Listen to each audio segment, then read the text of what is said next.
Di sebuah desa kecil yang tenang, berdiri sebuah sekolah sederhana yang menjadi saksi perjalanan hidup seorang guru tua bernama Nenek Marni. Sosoknya dikenal oleh setiap orang di desa itu. Usianya sudah menginjak 70 tahun, namun semangatnya untuk mengajar tak pernah pudar. Setiap pagi, dengan langkah pelan namun mantap, ia berjalan menuju sekolah sambil membawa tas kain berisi buku-buku agama yang sudah usang, tetapi penuh makna. Nenek Marni bukan hanya guru agama, ia adalah panutan bagi banyak orang.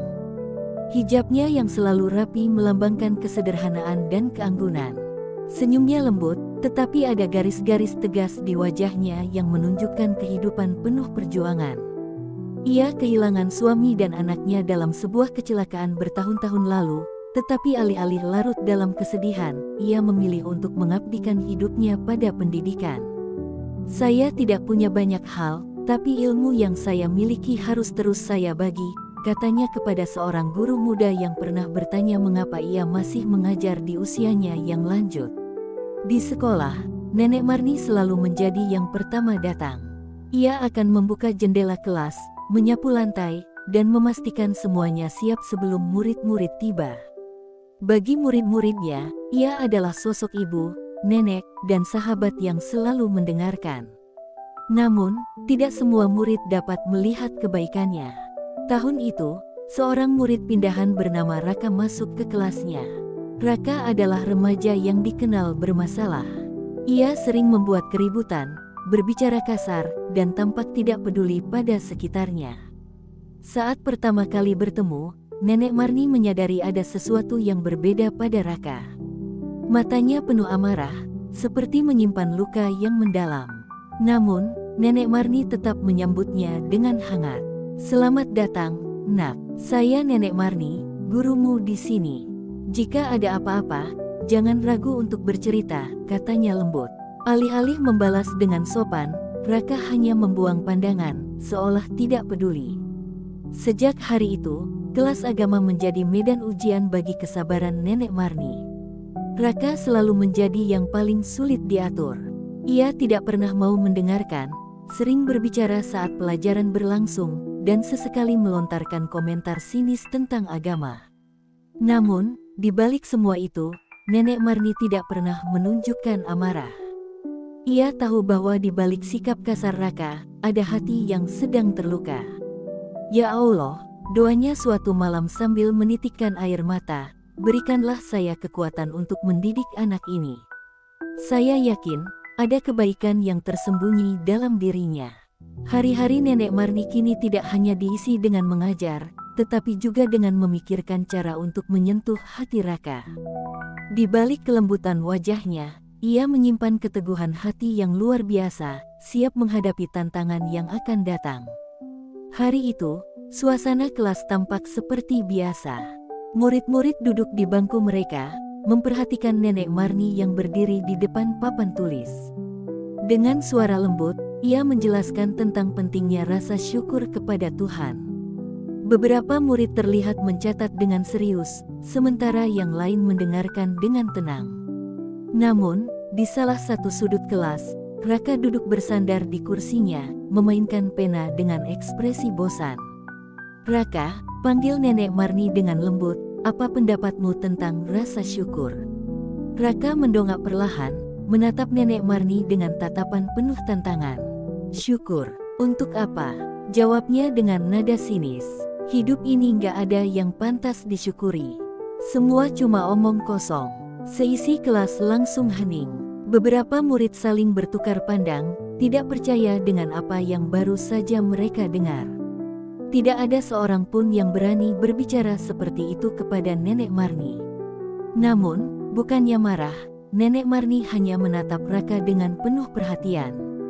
"Mungkin kamu merasa begitu sekarang, Nak," katanya dengan nada penuh kesabaran, "tapi rasa syukur itu adalah kunci untuk menemukan ketenangan dalam hati kita."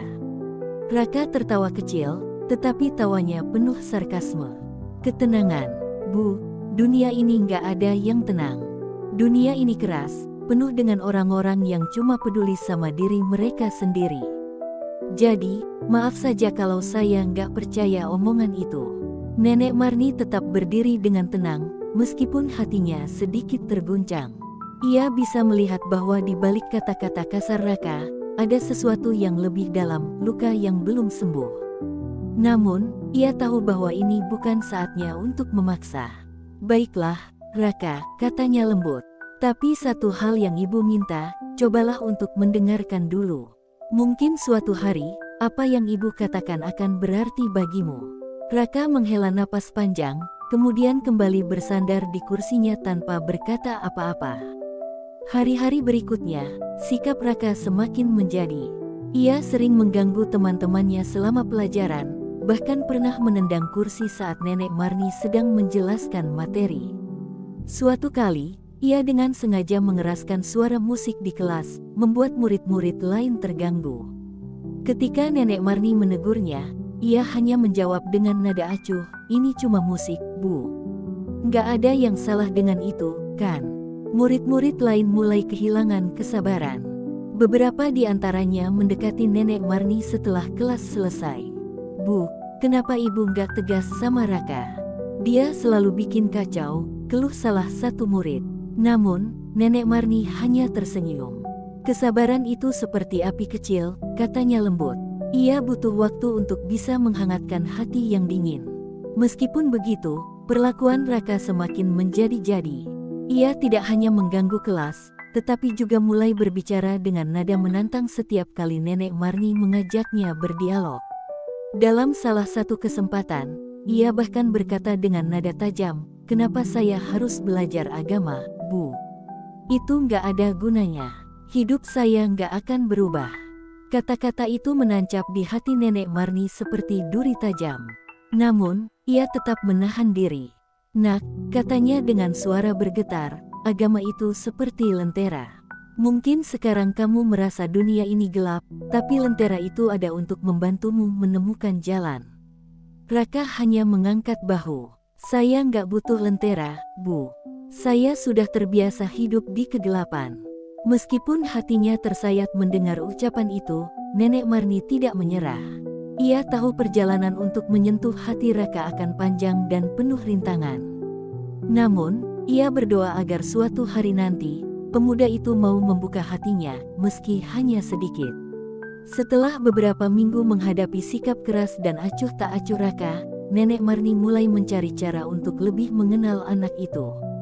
Ia merasa ada sesuatu yang berat di balik tatapan sinisnya dan komentar pedasnya.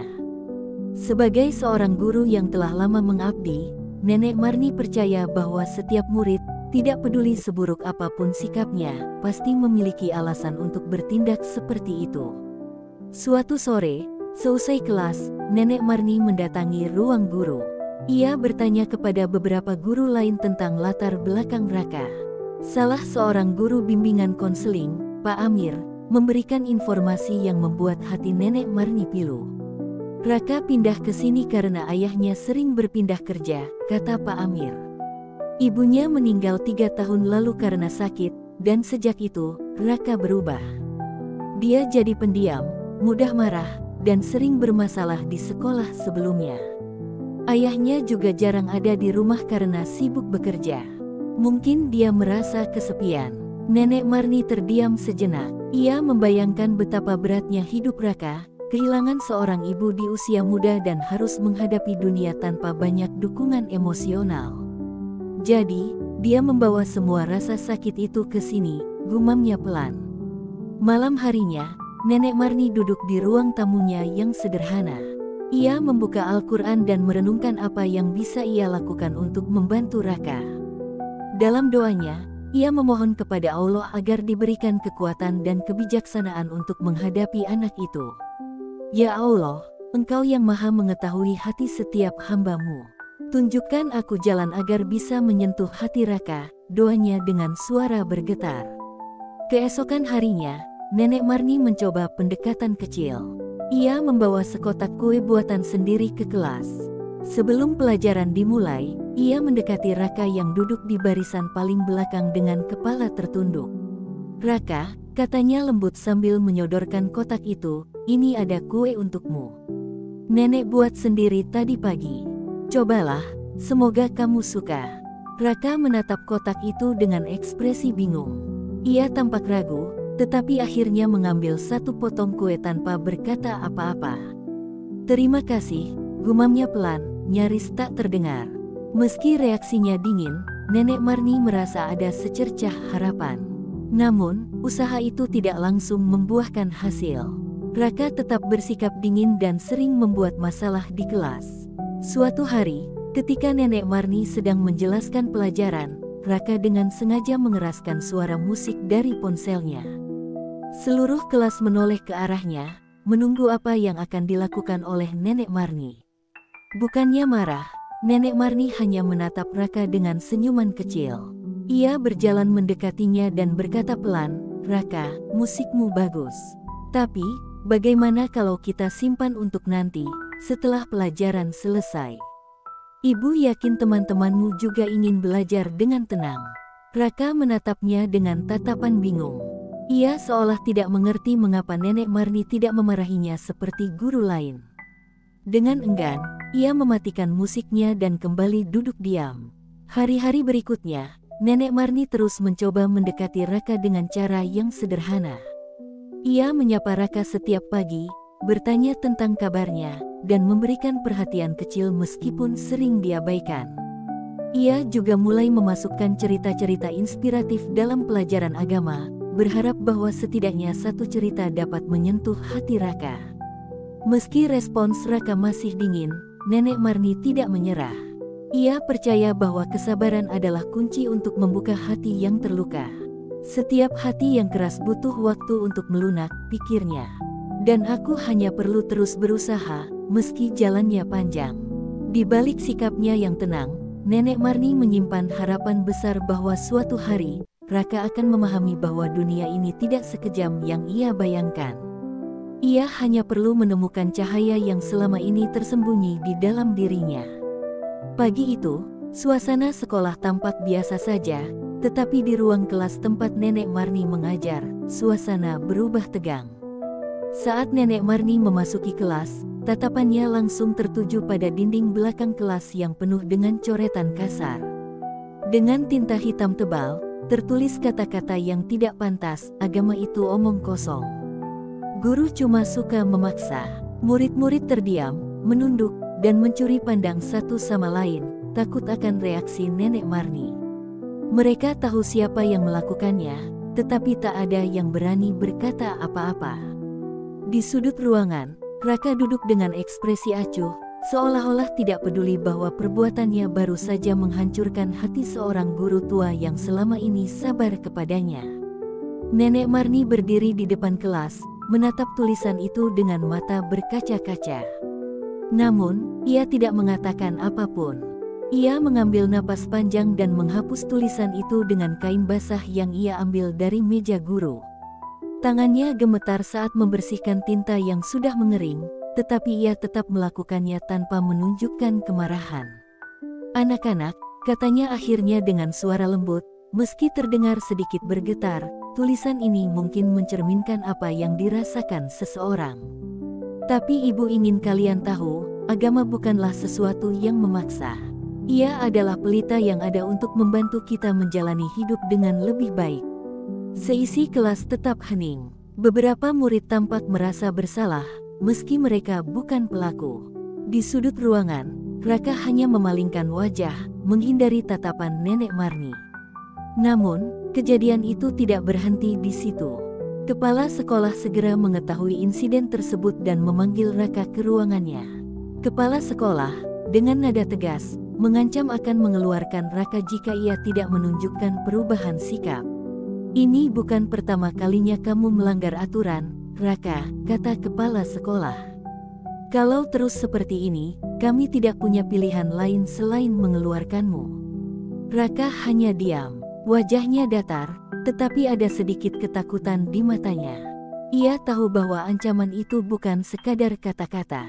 Mendengar kabar itu, Nenek Marni merasa hatinya tergerak. Ia mendatangi kepala sekolah dan meminta izin untuk berbicara dengan Raka terlebih dahulu. "Pak, izinkan saya mencoba berbicara dengannya," pintanya. "Saya yakin, di balik sikap kasarnya, ada hal yang bisa kita pahami." Kepala sekolah ragu, tetapi akhirnya mengizinkan. Di ruang kelas yang kosong, hanya ada Nenek Marni dan Raka. Anak itu duduk dengan kepala tertunduk, kedua tangannya mengepal di atas meja. Nenek Marni mendekatinya perlahan, lalu duduk di kursi di hadapannya. "Raka," panggilnya lembut, "ibu tidak di sini untuk memarahimu. Ibu hanya ingin tahu, apa yang membuatmu begitu marah." Raka mendongak perlahan, menatap Nenek Marni dengan mata yang tampak penuh amarah sekaligus kesedihan. "Ibu nggak akan ngerti," katanya pelan, tetapi nadanya penuh kepedihan. "Hidup saya nggak pernah adil. Semua orang cuma peduli sama dirinya sendiri. Jadi, buat apa saya peduli sama apa yang ibu ajarkan?" Nenek Marni merasakan hatinya teriris. Ia bisa melihat bahwa di balik sikap pemberontak itu, ada seorang anak yang terluka dan kehilangan harapan. Dengan suara bergetar, ia berkata, "Nak, ibu tahu rasanya kehilangan. Ibu pernah kehilangan orang-orang yang paling ibu cintai. Tapi ibu memilih untuk bangkit, karena ibu percaya Tuhan tidak pernah meninggalkan kita. Dia selalu memberi kita kekuatan untuk menghadapi apapun." Raka menatap Nenek Marni dengan tatapan yang mulai melunak. "Tapi kenapa Tuhan harus ambil orang-orang yang saya sayang? Kenapa saya harus kehilangan ibu saya? Kalau itu adil, saya nggak butuh keadilan Tuhan." Air mata mengalir di pipi Nenek Marni, tetapi ia tetap tersenyum. "Nak, mungkin kita tidak akan pernah tahu alasan di balik semua ini. Tapi percayalah, rasa sakit yang kita rasakan bisa menjadi jalan untuk menemukan kekuatan. Ibu tidak meminta kamu langsung percaya, tapi coba izinkan hatimu terbuka sedikit saja." Hari-hari setelah percakapan itu berlalu dengan perlahan, namun ada sesuatu yang berbeda pada Raka. Ia tidak lagi mengganggu pelajaran seperti sebelumnya. Meski masih sering terdiam dan tampak enggan, kini ia duduk dengan lebih tenang di kelas. Sesekali, ia bahkan terlihat memperhatikan penjelasan Nenek Marni, meskipun sikapnya masih dingin. Perubahan kecil itu tidak luput dari perhatian Nenek Marni. Ia tidak berharap Raka berubah secara instan, tetapi ia melihat harapan dalam setiap langkah kecil yang diambil anak itu. Setiap pagi, Nenek Marni terus menyapanya dengan senyum hangat, meski balasannya hanya anggukan pelan. Suatu hari, ketika pelajaran selesai, Raka mendekati Nenek Marni di depan kelas. Dengan ragu, ia berkata, "Bu, kenapa ibu masih baik sama saya, padahal saya sudah bikin masalah?" Pertanyaan itu membuat Nenek Marni tersenyum. Ia menatap Raka dengan lembut dan berkata, "Karena ibu percaya, setiap orang punya kebaikan dalam dirinya. Ibu tahu, kamu mungkin pernah merasa dunia ini tidak adil, tapi itu bukan alasan untuk menyerah. Ibu ingin kamu tahu bahwa kamu berharga, Raka." Raka terdiam. Kata-kata itu menghantam hatinya dengan keras, seperti sesuatu yang selama ini ia tunggu tetapi tidak pernah ia dengar. Namun, ia tidak menjawab. Ia hanya menunduk dan meninggalkan kelas dengan langkah pelan. Hari berikutnya, Nenek Marni kembali mencoba mendekati Raka dengan cara yang sederhana. Saat jam istirahat, ia melihat Raka duduk sendirian di bawah pohon di halaman sekolah, memandang ke kejauhan. Dengan membawa 2 gelas teh hangat dari kantin, Nenek Marni mendekatinya. "Boleh nenek duduk di sini?" tanyanya. Raka mengangguk pelan, tanpa mengalihkan pandangan. Nenek Marni duduk di sampingnya dan menyodorkan salah satu gelas teh. "Teh hangat ini mungkin bisa menghangatkan hati yang dingin," katanya dengan senyum kecil. Raka menatap gelas itu sejenak, lalu mengambilnya. "Terima kasih," gumamnya pelan. Mereka duduk dalam keheningan untuk beberapa saat, hanya ditemani oleh angin yang berhembus lembut.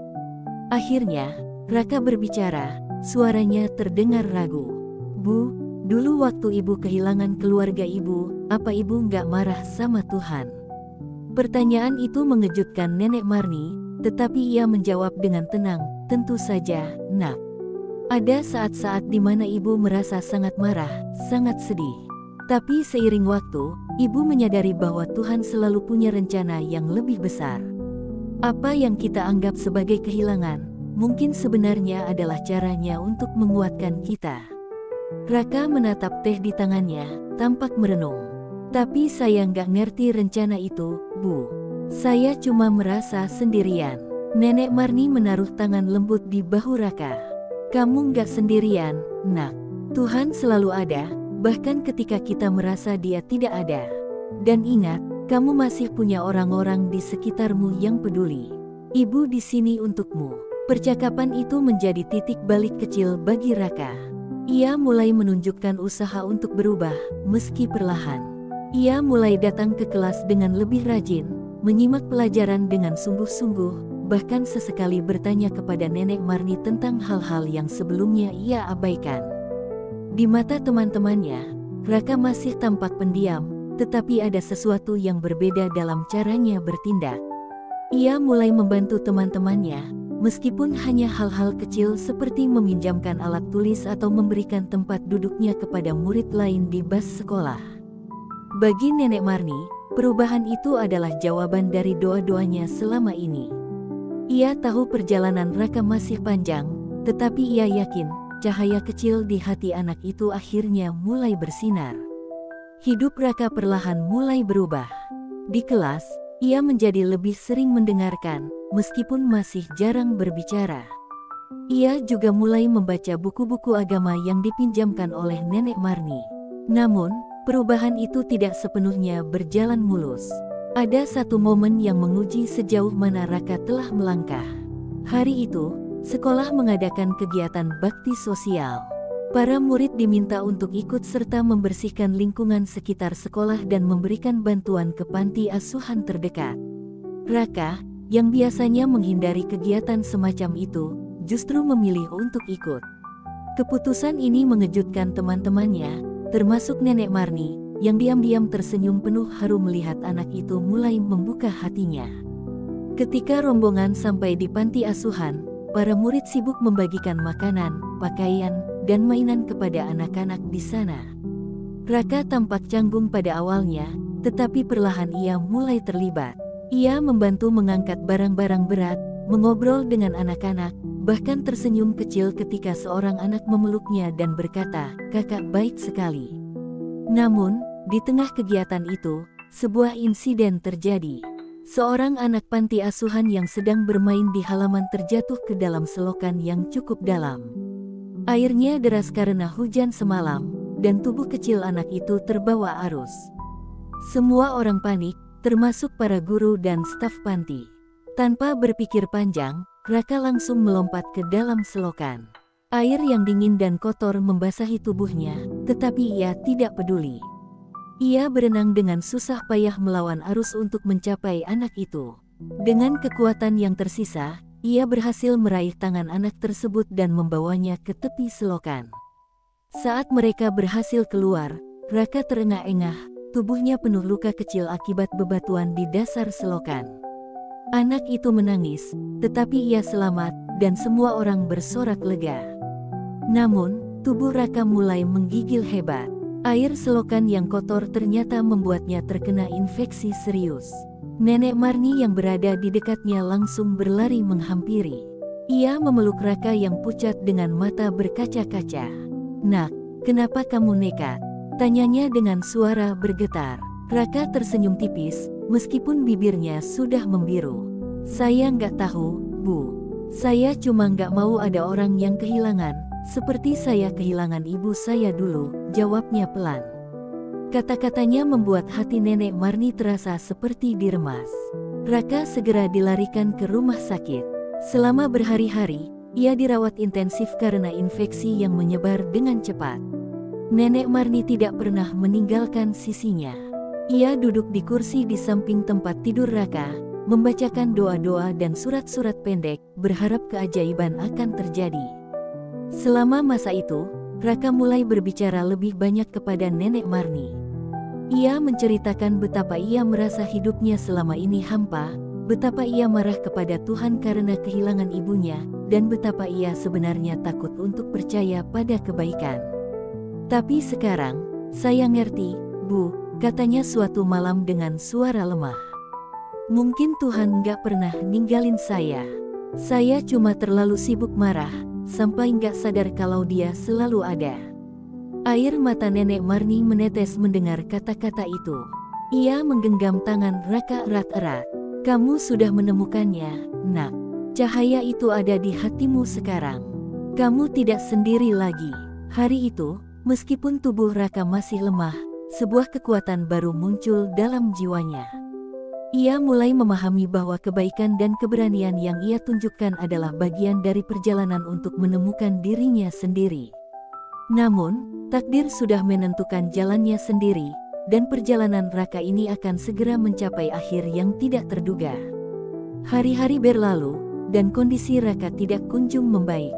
Infeksi yang dideritanya semakin menyebar, membuat tubuhnya semakin lemah. Dokter telah melakukan yang terbaik, tetapi mereka memberitahu Nenek Marni dan ayah Raka bahwa waktunya mungkin sudah tidak lama lagi. Kabar tentang kondisi Raka menyebar di sekolah. Para guru dan teman-temannya, yang awalnya menganggapnya sebagai anak pembuat masalah, mulai melihatnya dalam sudut pandang yang berbeda. Mereka mengenang keberanian Raka menyelamatkan anak kecil di panti asuhan, sebuah tindakan yang menggambarkan sisi lain dari dirinya yang selama ini tersembunyi. Hari itu, Nenek Marni kembali ke rumah sakit seperti biasanya. Ia membawa sebuah Al-Quran kecil yang biasa ia gunakan untuk mengaji bersama Raka. Ketika ia memasuki kamar, ia mendapati Raka sedang duduk bersandar di ranjang, menatap keluar jendela dengan pandangan yang tampak tenang. "Bu," panggil Raka pelan. Suaranya lemah, tetapi ada kehangatan di dalamnya. Nenek Marni mendekat dan duduk di sampingnya. "Ada apa, Nak?" Raka tersenyum kecil. "Saya cuma mau bilang terima kasih. Kalau nggak ada ibu, mungkin saya masih marah sama dunia ini. Ibu kasih saya harapan, kasih saya alasan untuk percaya lagi." Air mata mengalir di pipi Nenek Marni. Ia menggenggam tangan Raka dengan lembut. "Nak, ibu cuma membantu membuka pintu hatimu. Kebaikan itu memang sudah ada di dalam dirimu. Kamu hanya perlu waktu untuk menemukannya." Raka terdiam sejenak, lalu berkata, "Bu, kalau saya nggak ada nanti, tolong bilang ke teman-teman saya, maaf kalau saya pernah nyakitin mereka. Dan bilang juga, terima kasih untuk semuanya." Kata-kata itu membuat hati Nenek Marni terasa sesak. Ia tahu bahwa Raka telah berdamai dengan dirinya sendiri, tetapi ia tidak siap kehilangan anak yang telah menyentuh hatinya ini. Dengan suara yang bergetar, ia berkata, "Ibu akan sampaikan, Nak. Tapi ibu juga mau kamu tahu, semua orang di sekolah bangga padamu." Beberapa hari kemudian, Raka menghembuskan napas terakhirnya. Kepergiannya membawa duka mendalam bagi banyak orang. Di hari pemakamannya, hampir seluruh murid dan guru dari sekolahnya hadir. Mereka membawa bunga, doa, dan kenangan tentang seorang anak yang telah menunjukkan keberanian dan perubahan yang luar biasa. Di sekolah, Nenek Marni mengusulkan untuk mengadakan peringatan khusus bagi Raka. Di aula sekolah, para murid dan guru berkumpul untuk mengenang anak itu. Nenek Marni berdiri di depan mereka, dengan wajah penuh ketenangan meskipun air matanya masih mengalir. Raka adalah bukti bahwa setiap hati, tidak peduli seberapa keras atau terluka, bisa berubah menjadi lebih baik. Dia telah mengajarkan kita tentang keberanian, tentang pengorbanan, dan tentang pentingnya saling peduli. Kita kehilangan seorang murid, seorang teman, tetapi kita tidak akan pernah kehilangan semangat yang dia tinggalkan. Di akhir acara, sebuah pohon kecil ditanam di halaman sekolah sebagai kenang-kenangan untuk Raka. Pohon itu diberi nama Pohon Harapan Raka, simbol dari semangatnya yang telah menginspirasi semua orang. Hari-hari berlalu, tetapi cerita tentang Raka terus hidup di hati semua orang. Setiap kali Nenek Marni memandang pohon itu, ia teringat akan anak yang dulu penuh amarah tetapi berakhir menjadi simbol harapan. Ia tahu, meskipun Raka telah tiada, cahayanya akan terus menyinari mereka yang mengenalnya. Dalam doanya, Nenek Marni berbisik, "Ya Allah, terima kasih telah mengizinkan saya menjadi bagian dari perjalanan hidupnya. Semoga Raka kini berada di tempat yang lebih baik, dikelilingi oleh kasih sayang-Mu. Dan di langit yang biru, Seolah-olah Raka tersenyum, mengetahui bahwa ia telah meninggalkan dunia ini dengan hati yang damai. Dikenang oleh banyak orang sebagai bukti bahwa perubahan selalu mungkin, tidak peduli seberapa gelap awalnya.